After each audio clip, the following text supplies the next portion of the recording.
حسین ستارہ ابو ہریرہ، نبی کا پیارا ابو ہریرہ۔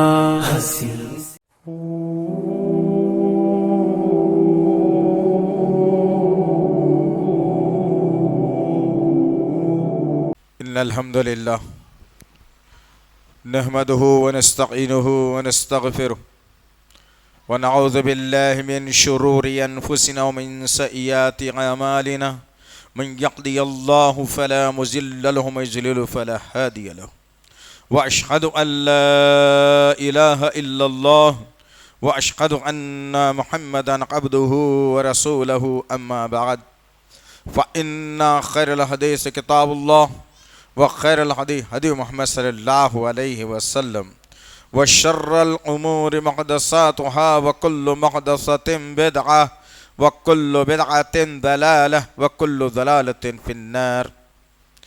قال الله تعالى في القرآن المجيد اعوذ بالله السميع العليم من الشيطان الرجيم صراط الذين أنعمت عليهم غير المغضوب عليهم ولا الضالين آمين۔ ربی اشرح لی صدری ویسر لی امری واحلل عقدۃ من لسانی یفقہوا قولی ربی زدنی علما آمین رب العالمین۔ تمام تعریفیں بزرگی بڑائی کبریائی اس رب غالب مولا کے لیے جو تمام جہانوں کا پالنہار مدبر مشکل کشا حاجت روا، جس کی ذات میں کوئی شکوہ نہیں، جس کی دانش میں کوئی شکایت نہیں، ور خطا سے لا ریب ہے۔ درود و سلام محبت وحی کتاب حکمت کے مالک صاحب تاج والمعراج و براق صلی اللہ علیہ وسلم پر۔ بزرگوں اور عزیز نوجوان ساتھیوں اور پس سے پردہ سننے والی اسلام کی معزز و معتبر خواتین، یہ اللہ کا بے پناہ فضل اور کرم احسان ہے کہ اللہ رب العزت نے ایمان والے گھرانے میں پیدا فرمایا۔ اللہ کا شکر و احسان ہے کہ اللہ وحدہ لا شریک لہ نے تمام باطل مذاہب سے بچا کر ایک سچے مذہب کی طرف ہمارا رخ کیا۔ اللہ کا شکر و احسان ہے کہ اللہ وحدہ لا شریک لہ نے ایک مقدس کتاب کلام اللہ قرآن مجید ہمیں عنایت فرمائی۔ اللہ کا شکر و احسان ہے کہ اللہ وحدہ لا شریک لہ نے محمد صلی اللہ علیہ وسلم جیسا نبی اور رسول عنایت فرمایا۔ عزیزان محترم، جس طرح سے آپ تمام اس بات سے بخوبی واقف ہیں کہ ہماری اپنی یہ کوشش ہوتی ہے جمعے کا خطبہ ایسی باتوں اور ایسے عنوان پر دیا جائے جس سے امت محمدیہ کو فائدہ پہنچے، جس میں خالصتاً اللہ رب العزت کا تذکرہ ہو، جس میں محمد صلی اللہ علیہ وسلم کی تعلیمات ہوں، جس میں فکر آخرت کو یاد دلایا جائے، انہیں باتوں پر مشتمل جمعے کا خطبہ دیا جاتا ہے۔ چنانچہ دنیا، ملک، شہر، محلہ، خاندان تک جو جو نکات آج معاشرے میں چل رہے ہیں، جس کو پچھلی امتوں نے کر دکھایا، تو اللہ وحدہ لا شریک لہ نے انہیں ان حالات سے دوچار کر کے رکھ دیا جس کو ہلاکت کہا جاتا ہے۔ آج امت محمدیہ بھی کلام اللہ قرآن مجید میں باتوں کو بتایا جانے کے باوجود، نصیحتوں کو کیا جانے کے باوجود، ڈرایا جانے کے باوجود تمام تر وہ نکات انجام دے رہی ہے جو پچھلے قوموں نے انجام دیا تھا۔ انہی حالات، انہی واقعات کو مد نظر رکھتے ہوئے آج کے جمعے کے خطبے کا عنوان بھی ہم آپ کے سامنے لائے ہیں کہ قوموں پر عذاب اسباب اور علاج۔ انشاءاللہ العزیز آج کے اس خطبے کے نشست میں اور آپ ان باتوں کو بغور سماعت کریں، سنیں، سننے کے ساتھ ساتھ میں اور آپ بھی عمل پیرا ہو جائیں اور پھر اپنے خاندان والوں کو بتائیں، سمجھائیں، دوست احباب پڑوسی رشتہ داروں کو سمجھائیں، بتلائیں کہ حالات کدھر سے کدھر رخ موڑ لیا۔ جس امت کو اللہ رب العزت نے خیر امت کے لقب سے نواز کر بھیجا تھا، جس کو اللہ رب العزت نے ذمہ داریاں دے کر بھیجی تھی کہ معاشرے میں اچھائی کو پھیلانا ہے، برائی کو روکنا ہے، ایک اللہ پر ایمان لانے کے لوگوں کو دعوت دینا ہے، جن نکات کے تحت امت محمدیہ کو آخری امت بنا کر دنیا میں بھیجا گیا، لیکن افسوس کے ساتھ کہنا پڑتا ہے جو کتاب پچھلی قوموں کے لیے راہ ہدایت تھی، جو کتاب صحابہ کرام کی زندگیوں میں ایک روشنی ثابت ہوئی تھی، جو کتاب جنات کے لیے ہدایت کا رستہ بنی تھی، جو کتاب جنت میں جانے کا ذریعہ بنی ہوئی تھی، جو کتاب جہنم سے بچنے کا ایک بہت بڑا خلا بنایا گیا تھا، لیکن افسوس کے ساتھ کہنا پڑتا ہے کہ امت محمدیہ اسی کتاب سے غافل ہو گئی۔ امت محمدیہ نے اس کتاب کو اپنے طاقچوں میں سجا کر، فہرست جہیز میں دے کر، تعویذ اور گنڈے بنا کر، جھوٹی قسمیں کھا کر، رمضان میں ایک شبینہ سنا کر، رمضان کے مہینے میں بھی ترجمے سے قرآن کو نہ پڑھ کر، اس قرآن کو چھوڑ کر یہ سمجھتی ہے قوم کہ ہم جنت میں چلے جائیں گے، ہمارے اندر سدھار پیدا ہوگا، ہم اللہ کے مقرب بندے بنیں گے، دشمنوں کا خاتمہ ہوگا، امن و امان کا ماحول پیدا ہوگا، مساجد کی حفاظت بھی ہوگی، علماؤں کی حفاظت بھی ہوگی، حفاظ کی حفاظت بھی ہوگی، محسنین کی حفاظت بھی ہوگی، اللہ کے گھروں اور مدارس کی بھی حفاظت ہوگی۔ تو یہ خواب خرگوش ہے آپ کے پاس۔ اس لیے عزیزان محترم، وہ کتاب جس سے نصیحت حاصل کرنے کا اللہ نے سورہ قمر میں 4 مرتبہ دوہرا کر بتایا کہ وَلَقَدْ يَسَّرْنَا الْقُرْآنَ لِلذِّكْرِ فَهَلْ مِن مُدَّكِّرٍ کے نعرے سے اللہ نے واضح اور کلی طور پر اس قوم کو سمجھایا اور بتلایا کہ یہ کتاب کے ذریعے سے نصیحت حاصل کرو، ہم نے تمہارے لیے آسان کر کے بھیجا، اتارا، نازل کیا ہے، یہ قرآن تمہیں کامیابی کی طرف لے جانے والا ہے۔ بس ہے کوئی جو تم میں سے جو اس قرآن سے نصیحت حاصل کرے، ذرا ٹھنڈے دل سے، اطمینان کے ساتھ، یہاں نہیں تو اپنے گھروں میں جا کر کے 2 لقمے پیٹ میں ڈالنے سے پہلے، کوئی تجارت اور کاروبار کی بات شروع کرنے سے پہلے اپنے دل پر ہاتھ رکھ کر اللہ کو ناظر جانتے ہوئے، اللہ کبھی حاضر نہیں ہوتا۔ عزیزان محترم، یہ جملہ مسلمانوں کے پاس غلط آ گیا کہ اللہ حاضر اور ناظر ہے، نعوذ باللہ من ذالک۔ اللہ صرف ناظر ہے، دیکھ سکتا ہے، اللہ کو اس سڑیلی دنیا میں آنے کی کوئی ضرورت نہیں ہے۔ یہ عقیدہ بھی درست کرنا ضروری ہے مسلمانوں کا، اللہ حاضر ہے۔ استغفر اللہ ربی لا حول ولا قوت الا باللہ۔ خیر، تو مختصر بات یہ ہے کہ اللہ کو ناظر جانتے ہوئے اپنے دل پر ہاتھ رکھ کر کے ذرا سوچے، تدبر کرے، غور کرے، فکر کرے کہ کیا میں نے ایک دن پوری زندگی میں قرآن کو سامنے رکھ کر اس قرآن سے نصیحت حاصل کی ہے یا نہیں۔ اگر آپ اس قرآن سے نصیحت حاصل نہیں کر سکتے تو آپ شیطان کے بھائی ہیں۔ پھر اکساتا ہے شیطان دنیا کی طرف، مال کمانے کی طرف، دنیا بنانے کی طرف، زندگی سنوارنے کی طرف، اچھے کھانوں کی طرف، اللہ سے غفلت دلا کر شیطان اپنی چال میں کامیاب ہو رہا ہے، اور یہ بیچارہ مسلمان اپنے گھر میں قرآن رکھ کر کے بھی ناکام ہو رہا ہے۔ آؤ 2-4 نکات پر روشنی ڈالتے ہوئے، ابھی رمضان کا مہینہ آنے والا ہے، کیا تیاری ہماری ہو رہی ہے؟ کیا تیاری ہم کر رہے ہیں؟ کیا فکر رمضان کے مہینے کو لے کر ہمارے ذہنوں میں ہے؟ آؤ مشاہدہ کریں قرآن نے کیا نکتہ دیا تھا، اور قرآن کے نکتے کے خلاف میں کام کر کے جنت میں جانے کا جو خواب دیکھ رہا ہوں وہ ادھورا خواب ہے۔ آؤ ذرا دیکھتے ہیں قوموں کے اندر عذاب کیوں آیا۔ اس قوم کے اندر سب سے بڑا فتنہ سب سے بڑا خرابی جو آئی تھی آدم علیہ السلام کے بعد نوح علیہ السلام کی قوم کے اندر، آج وہی اصول، وہی ضابطہ میرے اور آنکھوں کے سامنے چل رہا ہے۔ غیر اگر اس بات کو لے کر کرتا تو وہ الگ بات تھی، مسلمان کر رہا ہے، لا الہ الا اللہ محمد رسول اللہ کا پڑھنے والا کر رہا ہے، اللہ اور اس کے رسول سے محبت کا جھوٹا رنگ رچا کر کے میں ان باتوں کو لے کر سمجھ رہا ہوں کہ میں کامیاب ہوں، اور پھر قوم کے کچھ دلالوں نے، جیب بھرو پیر اور پیٹ بھرو مولویوں نے اس قوم کا بیڑا غرق کر کے رکھ دیا۔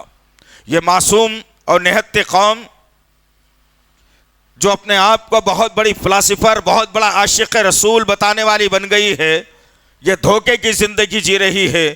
کاش کسی مولوی کی بات سننے کے بعد اس بات کو آ کر قرآن میں اگر چیک کر لیتا کوئی مسلمان تو حقائق سامنے آ جاتے۔ ہوا کیا؟ نوح علیہ السلام کے قوم میں جو نیک لوگ موجود تھے، بات غور سے سننا، وہی حالات اور وہی واقعات آج اس امت کے آگے تھوڑا سا رنگ بدل لیا۔ نوح علیہ السلام کی قوم کے اندر جو خرابی پیدا ہوئی، جو گناہ جس کو اللہ نے تجویز کیا، وہ یہ کہ قوم کے اچھے لوگ مر رہے تھے، قبروں میں دفن کیا جاتا رہا تھا۔ شیطان نے انسان کا لبادہ اوڑھ کر لوگوں کے کانوں میں کہا، میاں فلانے محلے میں دیکھے نا، جو آدمی اچھا نیک رہتا تھا، تم جس کے پاس جا کر اپنے مسئلے مسائل دریافت کیا کرتے تھے، تم جس کے ذریعے سے دعاؤں کو اپنا ذریعہ بنایا کرتے تھے، آج وہ نہیں رہا، نیک آدمی مر گیا، اب نہیں ہے۔ اب کس سے کراؤ گے دعا؟ کس کو منواؤ گے تم؟ اب کیا کرنا؟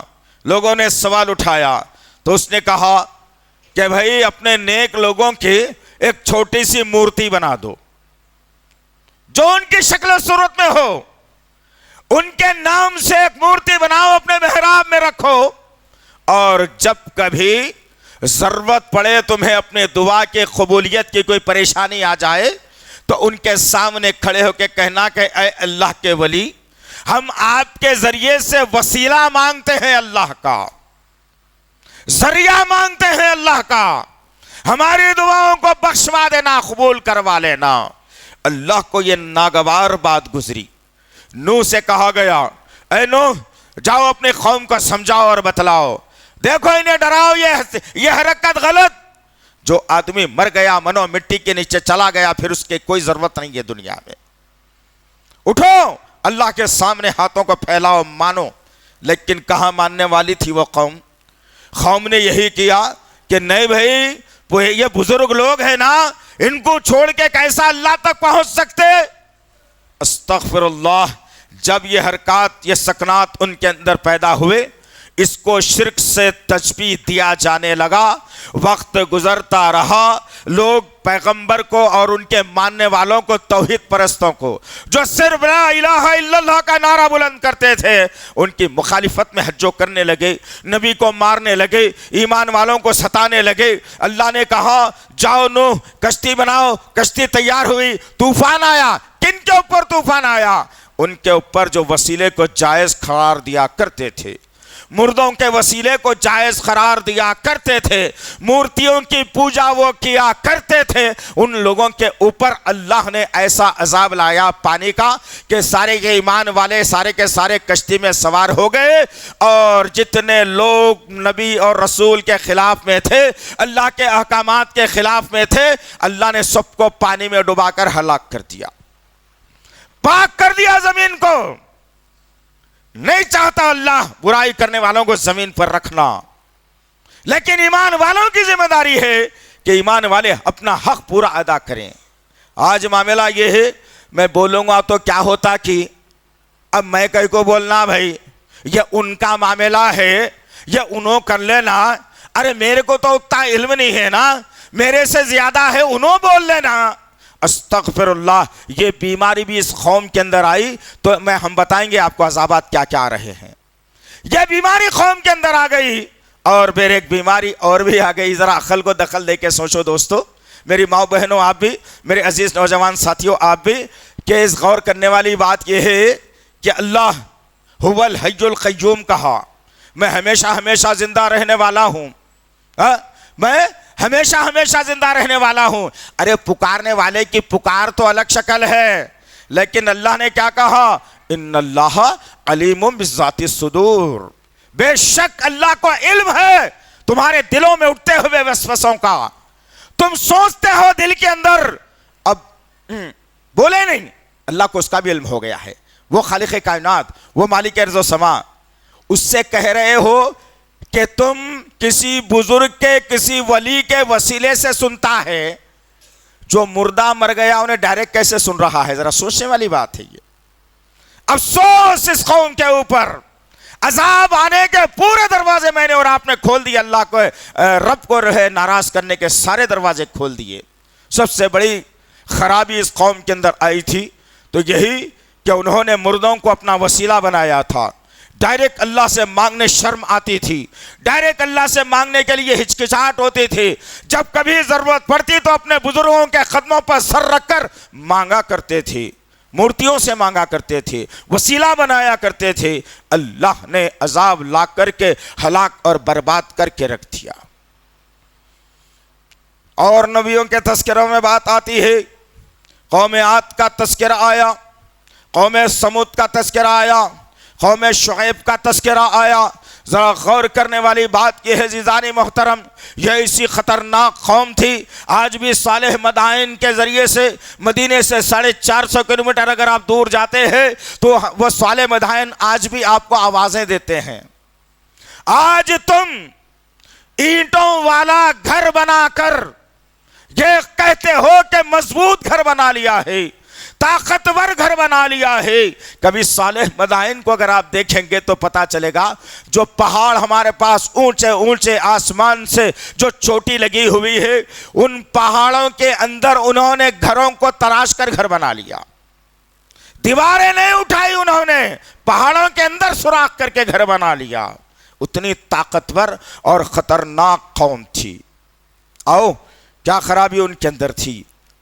صالح علیہ السلام کی قوم سے کہا گیا کہ ایک اللہ کی بات پر ایمان لاؤ۔ انہوں نے خرابی پیدا کی اور کہا، صالح کیسے مان لیں کہ اللہ ایک ہے، اور کیسے مان لیں کہ اللہ سب کچھ کر سکتا ہے؟ آج کے دور میں یہ جوابات مجھے اور آپ کو دینا ہے۔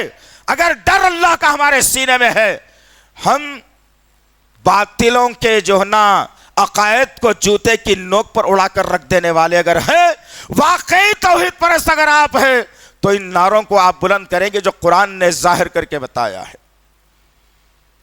قوم نے کہا، صالح کیسے مان لیا جائے، کیا کیا جائے؟ اللہ اکبر۔ صالح علیہ السلام کی قوم نے کہا، ہم مانیں گے اللہ کو ایک صورت میں، یہ جو پہاڑ نظر آ رہا ہے یہ پہاڑ شق ہو جائے، ٹوٹ جائے، پھوٹ جائے یہ پہاڑ، اس کے اندر سے جس کے پیٹ میں بچہ ہو ایسی اونٹنی نکل کر کے آئے، ہم اللہ پر ایمان لا لیں گے۔ صالح علیہ السلام نے قوم کو جمع کیا اور پھر اللہ سے دعا کی، اے اللہ میری قوم چاہ رہی ہے ان کے مطابق کام کو انجام دے۔ اب اللہ نے بات کو سنی، قوم کو صالح علیہ السلام نے جمع کیا، پہاڑ پر نظر ڈالی، اللہ کے حکم سے دیکھنے لگے، پہاڑ شق ہوا اور اس کے اندر سے پیٹ میں جس کے بچہ ہے ایسی اونٹنی نکل کر کے آئی۔ قوموں نے پلٹ کر کیا کہا؟ قوم نے پلٹ کر کہا، صالح ہم نہیں سمجھتے تھے کہ تو اتنا بڑا جادوگر ہے، تو نے تو جادو کے ذریعے سے کام کر دکھایا ہے۔ اللہ اکبر۔ حالات بدلے، اس نشانی کو ظالموں نے توڑا۔ اب ہم آپ بعد میں بتائیں گے، ان نکات کو ذرا ذہن میں رکھنا کہ ان ظالموں نے اللہ کی نشانی کو توڑا اور پھر اللہ نے ایسا عذاب لے آیا کہ پرانے کھجور کے تنے جیسا زمین پر گرے پڑے رہتے ہیں، ان بڑے بڑے قوی ہیکل لوگوں کو اللہ نے زمین پر ڈال کر ختم کر دیا۔ ایک چیخ جبرائیل علیہ السلام نے نکالی اپنے منہ سے، چیخا، وہ ہیبت کے مارے تباہ برباد ہو گئے۔ دوسری نشانی ان کے پاس آئی کہ اللہ کی نشانیوں کو یہ تباہ کیا کرتے تھے۔ تیسری نشانی قوموں میں آئی، قوم شعیب کے اندر۔